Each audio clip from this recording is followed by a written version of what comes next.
विद्यार्थियों, online class में आपका हार्दिक स्वागत। मैं डॉक्टर ओमपुरी स्वामी, सहायक आचार्य भूगोल, राजकीय महाविद्यालय भिंदमान। बीए पार्ट प्रथम वर्ष का जो द्वितीय प्रश्न पत्र है भारत का भूगोल, इसमें आज मिट्टियों के संरक्षण के उपाय या मिट्टी अपरदन को रोकने की यांत्रिक विद्या पर प्रकाश डालेंगे। मृदा एक अत्यंत महत्वपूर्ण संसाधन है जिस पर प्रत्येक देश की अर्थव्यवस्था निर्भर रहती है, जिसे प्रत्यक्ष रूप से वहाँ का पर्यावरण नियंत्रित करता है। पर्यावरण को मृदा अपरदन असंतुलित करता है, अतः मृदा अपरदन पर नियंत्रण अत्यधिक अत्यावश्यक हो गया है। मृदा अपरदन पर प्रभावी नियंत्रण सस्य वैज्ञानिक विधियों तथा यांत्रिक विधियों द्वारा लगाया जा सकता है, जो निम्न प्रकार है। या मृदा अपरदन को रोकने के निम्न ये उपाय हैं जिसको अपनाकर मिट्टी के कटाव को रोका जा सके और इसकी उत्पादकता को बनाए रखा जा सके। तो पहला प्रमुख उपाय है या पहली विधि है वनस्पति आवरण तथा संरक्षी वन रोपण। वनस्पति आवरण से भूमि में नमी बनी रहती है तथा वर्षा की बूंदों के कारण मिट्टी का क्षय नहीं हो पाता है। वनस्पति आवरण से मृदा कण आपस में संगठित रहते हैं। वनस्पति आवरण से जल का प्रवाह भी धीमा होता है, जो मृदा अपरदन को कम करता है। दूसरा महत्वपूर्ण उपाय है समोच्च रेखीय जुताई।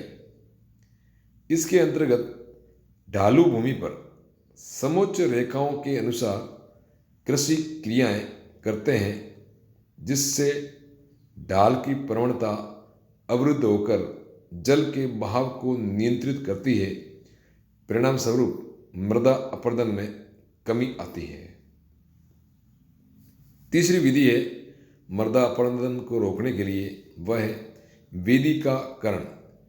इस विधि में पहाड़ी ढालों पर सीढ़ीनुमा खेत बनाकर कृषि की जाती है, जिससे जल रुक रुक कर बहता है, वो मृदा को अपरदित नहीं कर पाता है। भारत में असम, मेघालय, पश्चिमी बंगाल, हिमाचल प्रदेश तथा उत्तराखंड में मुख्यतः वेदिकरण को अपनाया गया है। शिवालिक हिमालय में लघु स्तर पर भी इस विधि का उपयोग कर मृदा अपरदन को रोका गया है। पलवार बनाना, यह विधि वायु व जल अपरदन को कम करती है। इसमें शाक पौधों जैसे कि दालों के पौधे, सरसों के पौधे आदि के मूल तंत्र सहित तने के आधार पर भाग को ठोस के प्रकार रूप में फसल काटते समय खेत में पंक्तियों में छोड़ देते हैं। ठोंठ पंक्तियां मृदा नमी के वाष्पन को रोकती है और मृदा को कार्बनिक पदार्थ देती है, जिससे नमी व मृदा उर्वरता का अनुपात बढ़ जाता है। तो इस विधि के माध्यम से भी मृदा अपरदन नियंत्रित किया जाता है। फसल चक्र, क्रॉप रोटेशन, एक ही फसल को लगातार बोने से उस खेत की उर्वरता में ह्रास होने लग जाता है। अतः जलवायु दशाओं के अनुसार 2 या 3 फसलों को एक के बाद एक क्रम में उगाते हैं।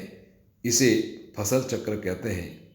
इस चक्र में कम से कम एक फसल फलीदार होनी चाहिए, जैसे चना, मेथी, मटर, ग्वार आदि की जड़ों में राइजोबियम जीवाणु ग्रंथियां होती हैं, जो वायुमंडलीय नाइट्रोजन का यौगीकरण करके इसे नाइट्रेट में बदलकर पौधे को उपलब्ध कराते हैं। इसलिए फसल चक्र को अपनाकर भी मिट्टी की उपजाऊपन को रखा जा सकता है। इसकी उर्वरा शक्ति को जिंदा रखा जा सकता है। पट्टीदार कृषि, इस प्रकार की कृषि में फसलों को चौड़ी पट्टिकाओं के प्रतिरूप में उगाते हैं। यह कृषि ढलान वाली भूमि के लिए उपयुक्त होती रहती है। शुष्क कृषि, वर्षा पोषित क्षेत्र जहाँ वार्षिक वर्षा कम होती है, उन भागों में शुष्क कृषि उपयुक्त रहती है।